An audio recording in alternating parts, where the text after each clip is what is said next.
This is a book talk for Almost Astronauts, 13 Women Who Dared to Dream, by Tanya Lee Stone.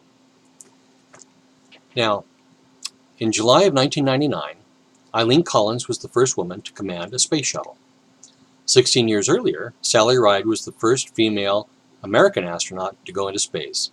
That was in 1983, which was 20 years after the first woman went into space, Russian cosmonaut Valentina Tereshkova, on June 16, 1963.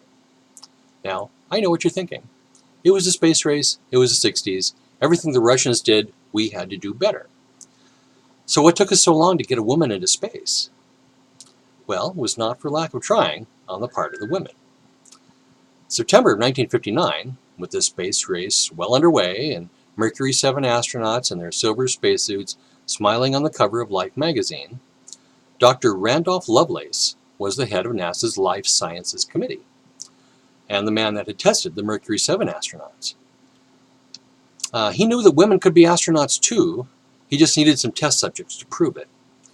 He selected Jerry Cobb, a pilot with more hours in the air than John Glenn or Scott Carpenter, and had set records in both altitude and speed.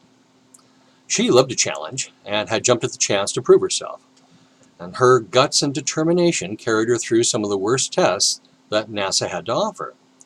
She was the first, and she did so well that Dr. Lovelace brought in more women pilots as test subjects, and eventually there were 13 in the program. Now, there were setbacks along the way, of course, but the women persevered until that one day in July 1962, when the women spoke before a congressional committee to decide if women could or should be included in the astronaut program.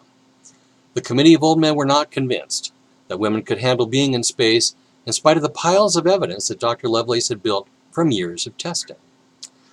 They decided to wait until after the race for the moon was over before committing to the idea of training a woman astronaut.